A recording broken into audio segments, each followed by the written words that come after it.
Williams and Schofield. That's it.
We have from Tennessee, the big win today, Grant Williams and Admiral Schofield. And again, if you have a question, please find a microphone and ask your question directly to one player or the other. If you want to hear from both, just go ahead and say, I'd like to start with one player or the other. And these two are pretty happy, so they're ready to hear your questions.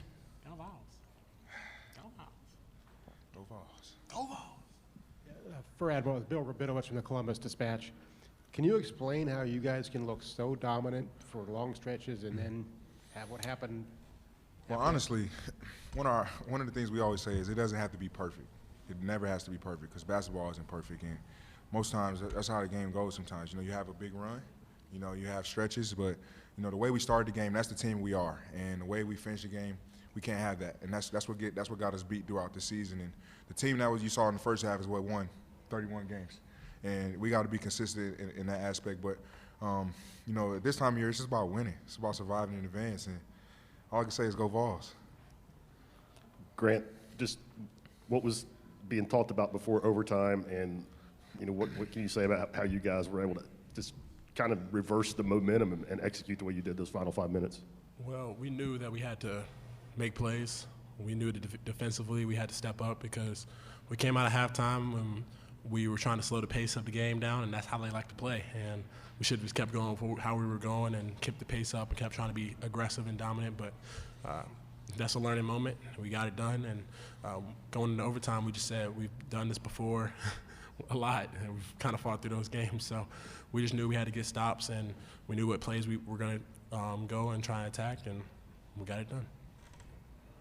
For Grant, it seemed like you wanted the ball in overtime. Is that true? What was going through your head as you walked out after the final buzzer of regulation? No doubt. I definitely wanted the ball. Definitely knew I had to be aggressive, but I also knew that my teammates were going to hit shots. So at the end of the half, I knew that Lamonte was feeling it, and also he was going to get us a good shot. So I knew that putting the ball in his hands, we were going to get a great opportunity. And we did. We had multiple possessions where Lamonte had big shots. He also was defending his butt off tonight, and you commend and respect him for that. But you got to give credit to all the guys. Kyle Alexander was phenomenal tonight, and to anyone who doesn't believe that or anything like that, he was incredible. He was on the glass. He was a presence. He was defensively there. He was doing his job, and it's all love. And hey, Coach, how's your suit? A little bit wet? Well, because of these guys, my suit got soaked. I got soaked, and when my hair gets wet, it doesn't look that good. Would you like to go ahead and make a statement since you're joining us, Coach? Well, again, you got to give Iowa and Coach McCaffrey and his staff, they just got back in it. We turned it over. When you have a lead like that, you can't turn it over the way we did, but they took advantage of it. And once it got to overtime, I thought we really responded the way that we needed to, but it shouldn't have gotten to that point. But I think because it did, you got to give all the credit to Iowa and the fact that they took advantage of some of our silly turnovers. But Lamonte Turner, I thought, was key in setting the tone in the game early. I thought we were aggressive. We came out and played the way when the first half, like we do when we're playing our best basketball. But second half, we talked about the first 4 minutes, and we didn't do what we said we wanted to do in terms of, again, coming out, setting the tone. And Grant continued to pick up some silly fouls, and Admiral, and that changed the flow of the game. His foul in the last, minute and a half of the first half was a dumb foul, and that changes the game a little bit. And then he picked up another one trying to take a charge, and we just weren't a real smart team when we had the lead. Do we have any more questions for Grant or Admiral? Go ahead, Mark. Mark Herman from Newsday in New York. Grant, can you describe the pass that you made at the start of overtime that might have changed the flow of that extra period? I just knew they were coming with the double team, so I spun baseline, and they came, and I knew the dude sunk down on JB, so I just knew I had to get the pass, and Bone was wide open. I don't know how I got there. I don't know how I did it, but they got there, and he made the shot, so I'm glad it happened. And to follow for Grant and for you, Admiral, 1 year ago, a year and a week ago, you were on the other side of this emotion. How would you describe just the difference, how you feel now from how you felt a year and a week ago? Go ahead, Admiral. I would say the biggest thing is we're more appreciative for the fact that we had another opportunity to play in a game like this, and for it to almost go similar to what it was last year, it's almost nerve-wracking for a lot of guys on our bench because it was a lot of pain for us because we had worked very hard last year to get to this point. And this year we worked even harder, and we put ourselves in great position to be here. And we knew we were going to get here. It didn't matter what seed. We knew we were going to be in the tournament. So to be back here and be on the other side of it feels great. And we won't take that for granted. But the biggest thing is that we learned that we can dominate. We can dominate a game, and we just got to do that for 40 minutes. And we didn't do that tonight, but we got to be consistent with that. I know myself. I feel like a fifth grader who just ate Skittles. Just want to say that. Grant, can you play better than you guys played in the first half? Yeah, we definitely can. We had a lot of breakdowns in the first half that shouldn't have happened. We had some offensive possessions where we turned the ball over, and those are the possessions we can't have. But we definitely have some opportunity or the talent to play better in the first half than that first half. Do we have any more questions for our players? All right, go celebrate. Congratulations. Welcome to Sweet 16.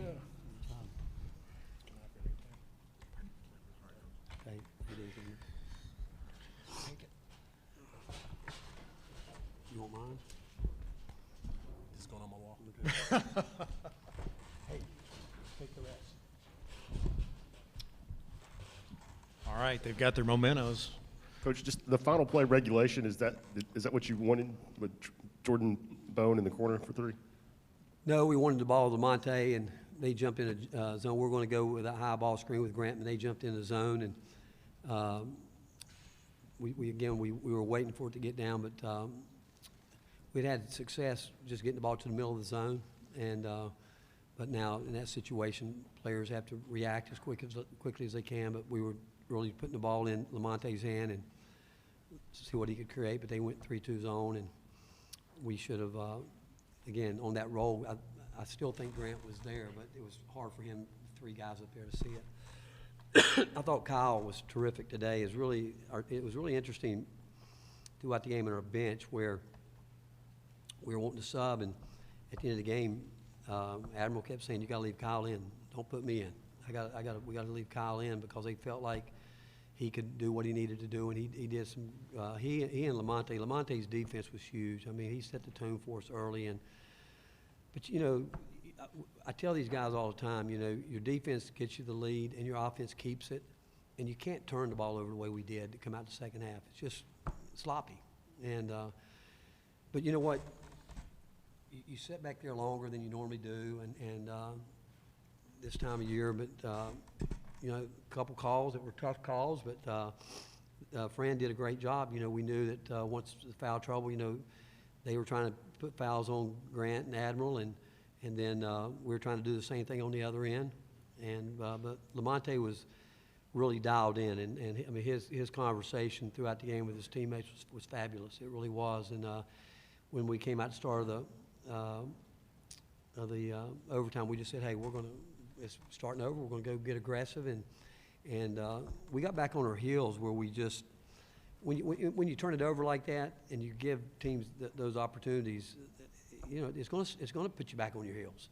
I mean, some of the ways we turn that ball over, it just baffles you sometimes. But again, you got to give Fran's a terrific coach and his staff. They do a great job. And but I thought the biggest key was what Lamonte did with Bohannon. I thought that was the biggest key in the game because he was hounding him, harassing him the whole time. David Jones from Penn Live. Rick, Schofield took a 3 near the end of regulation that looked like a 2-for-1 tactic. I don't know if it was. No, it was supposed to go inside, but he was so wide open it's hard to turn down. Yeah. We knew they were starting to double Grant Williams, and when we have the small lineup, we run that little set. It's an offset where they can't double with the post. And if it comes into the post, that means one of the wings or guards got to come in and double because they can't get down there. But he was so wide open, it was just. Well, a lot of us interpreted that as 2-for-1, like an NBA 2-for-1. Was that true or not? Yeah. Well, at first half we were trying to do it for certain, but how much time? I don't remember much time was on the clock. It was about 45 seconds, I think. Well, again, we ran it right away to score. We weren't coming out to try to hold it, but again, the ball was supposed to go inside. And you took him out right after that, and he didn't play in the overtime. Why? He didn't want to play. He kept saying, leave Kyle in the game. He said, Kyle is important. With 4 fouls, he knew they were going to come right at him. And he said, Coach, I can't, guard the way I need to guard. I'm going to foul. And he said, so you got to leave Kyle. You got to put him in. That was his decision. He said, leave Kyle in the game. What went through your head at that point? Did you not question his own judgment? Fine. I said, no, that's, because, again, Kyle was effective, and, Kyle wanted to play. And Kyle did a lot of great things today. But, the other shot was a tough shot. The one that he had on the baseline where I think he shot an air ball, that was a bad shot. And there was no reason to shoot that. But the fact is, we knew they were going to keep trying to punch it inside. And they ran a little, what we call lollipop action, where they were getting us deep in there. But after that, Kyle tried to do a little bit better job fronting it when he was that deep. But again, that's where I thought the guys were really locked in. They'd been together a lot. They were talking during the timeout. And we actually, at one time, put Admiral back in the game in regulation. He said, Coach, leave Kyle in the game. He said, we have to have him there to rebound the ball for us. And I think you realize that the players, they have a feel probably better than anybody in the building. And he felt like that was the best thing. And, Lamonte Turner kept saying the same thing, too. We got to have Kyle in the game. And normally in those situations, we go with a small lineup because it's a pretty efficient lineup. But I trust my players. I do. And for the fact that they felt he needed to be in the game, we went with it.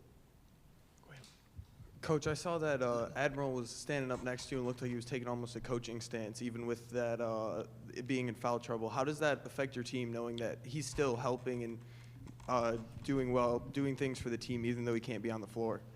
Well, it helps. I mean, he's into the game. I mean, he's a competitor, and, he's been here, longer than anyone. He and Kyle, it was great to see it happen today. And I thought it was great, unselfishness on his part. I mean, here he's been with this guy forever, Kyle Alexander. He's watched him grow up from a little baby giraffe to where he is today, and where he used to wobble down the floor. And it's amazing when you think how far he's come. But the fact that he felt, again, I mean, he and Lamonte, those guys were adamant. Kyle's got to be in this game.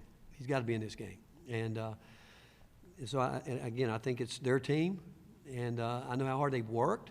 And if they felt that strongly about it, we could go a possession or two and see what happens. And at that point in time, we had made up our mind that we were going to really play through Lamonte and Grant. We're going to let those guys. We're going to play through those two guys. This will be the last question for Coach Barnes. Two quick ones. Was anything special said before overtime? Any special thing? And Jordan Bowen, who missed the last shot against Loyola last year, missed the shot at the overtime, or the regulation, but then made the one to start of overtime. How big a shot was that? And did you want to get him involved in overtime? Yeah, he can shoot the ball. There's no doubt about it. I mean, and Grant I don't know how he got that pass there to him, because I saw where he swung baseline, but those are the kind of threes we want to take once we go inside out with it. The ones I don't like is when we just come down, and we actually did that a couple of times in the first half, where when the emotion of the game, the way we were shooting it, but we took three threes in the first half we shouldn't have taken, and where emotion got the best of us. But when Bones over there, he and Lamonte and Bowden, we expect him to shoot it. Actually, Bowden turned down one in the first half when we had come out of a timeout and said we got to play inside out, and Lamonte drove it really well from the right side, and Bowden shot faked and drove it, and I can't remember what happened, but I know he should have shot that one. We'll take the one more quick. Hey, Rick. Hey, how you doing, Dave? I'm good. You talk about how far your players have come. How far has this program come since you've been here? Well, you think about it, Admiral Schofield, Lamonte Turner, and Lamonte wasn't on that team. He was redshirting, but Admiral and Kyle and our two walk-ons who have been a big part of our team, Lucas Campbell and Brad Woodson, those guys lost, I think, 19 games 4 years ago. And then I think the year after that, 15. And we came back after that, what was Grant's freshman year and their sophomore year, and had the hardest spring we've ever had in probably my last 20-some years as a coach. I mean, we put them on the track, because I told them, I said, you guys have no idea what it's like to play, because we had not made the NCAA, we didn't make the any tournament. And I said, we're going to be a team that plays into March. There's 3 more weeks of basketball, so I said, for the next 3 weeks, we're going to get on the track, let you know that this is how long the season should be. And they didn't like it, but they embraced it. And then last year, when we got where we were, they actually said that they thought that was a turning point in our program. So at the end of last year, when we lost a tough loss to Loyola, I went back and I reminded those guys, you guys said that that was the best thing we did, so do we need to do it again? And they said, well, let us take care of it. And they really did. For the next 2 weeks last year, you would have thought they were still preparing to play 3 weeks. And they're a close group of guys, and they have worked hard, and I'm happy for them. And you could tell the other day against Colgate, the first meeting we had with them after last year, we said to them, we don't get to pick up where we left off a year ago. We're going to earn our way back there. But you ask them to a man, they would tell you that. And we talked about it after the game against Colgate, and that's what they wanted to do, was to get back there and see if they could go further. And so that's been on their mind, and they wanted to do that. And I thought that they carried a little extra stress because of that. And then we came up here, and all I talked to them about, we got to win a tournament between us, Colgate, and Purdue and Cincinnati. And I wasn't real happy that, if Cincinnati, the city played out, that we'd be playing in their backyard, and we're right here in the middle of Big Ten country. But we've been a good road team, and these guys found a way to get it done, and the credit really does go to them. They've worked really hard. It hasn't been easy because as a program, we work, but they've embraced that, and I'm happy for them, and mad that they just soaked me when I walked in the locker room.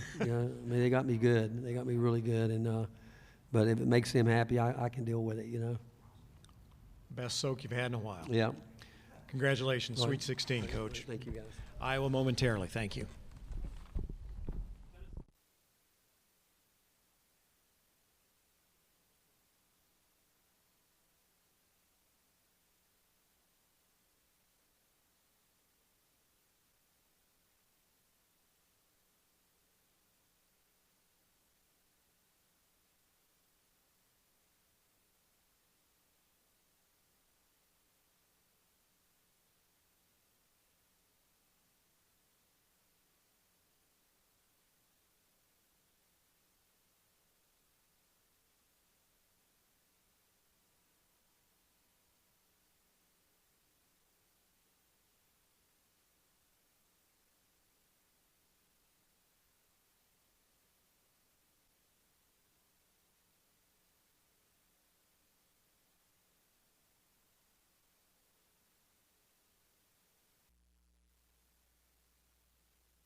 We'll bypass the opening statement from the coach and just go ahead and start your questions for the Iowa players. Joe Wieskamp and Isaiah Moss, Luca Garza, all with us. And again, please direct your question directly to one of the three players. If you'd like to hear from all three, go ahead and give us a name to start with the first. When we're finished with the players, we'll hear from Coach McCaffrey. Go ahead. Bill Rabinowitz from the Columbus Dispatch. We'll start with Isaiah, but I want to hear from the other two players also. What got into you at halftime? What sparked that comeback in the second half? That just shows our resiliency. Like the game against Cincinnati, kind of, we just don't give up. We know that if we continue to fight, you know, we give ourselves a chance to win. At halftime, obviously it wasn't the start that we'd hoped for, but we had a decision to make. We could either fold and just kind of hand it to them, or we could fight back. I think that we showed that in the second half, and we were able to take it to overtime. Just like kind of in the Cincinnati game, when we had that timeout when we were down 18-5, when you were in that timeout or in the locker room at halftime, you could tell something was about to happen. All the guys were communicating with each other, believing in each other. You know, our leaders were stepping up and talking to each other to make sure, you know, we weren't going to go down without a fight, and you know, we were going to leave everything out on the floor. Mark Herman from Newsday, New York, and Luca, we'll start with you, but I'd like to get the other guys on it too. The reverse of that, what happened in the overtime? How were they able to take hold of it so quickly? Grant Williams did some big shots. You know, he's a big time player, and you know, we defended him well. He had a couple turnarounds and different stuff like that, and you know, I think we executed well down the stretch when we needed to towards the end, and got a couple layups to keep us in it. But I think, you know, if we, you know, could have stopped them, you know, it was hard. You know, those were really well defended shots. You know, Tyler did a great job in those moments on them. You know, just, you know, credit to him for that. And you know, I don't know. What Lucas said, really, he's made tough shots down the stretch. Tyler did a good job on him the whole game, I thought, but he just made some tough shots. Yeah, you just got to credit Tennessee. They hit some shots. Grant Williams, obviously, the ACC or the SEC player of the year. So, but like you said, we executed down the stretch too. Joe, it was seemingly a very disruptive defense from Tennessee that kind of had you guys out of your rhythm in the first half. Is that something that you were able to get back on track in the second? Yeah, I think so. Not the first half that we'd hoped for, but you could tell the resiliency and the fight of us in the second half. I think we kind of got into their space a little bit in the second half. We were able to turn them over quite a bit and then execute on offense. Any other questions for our players? Congratulations on a great tournament, you guys. Take it with you going forward. Take your signs so that you can keep those as a momentum of being here. Thank you. Questions for Coach McCaffrey now. Go ahead.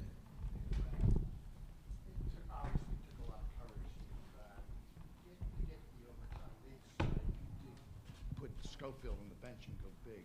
Did that surprise you? Yeah, I figured he'd be out there. He played well in the game. He's one of their better players. But, you know, again, I got enough trouble coaching my own team.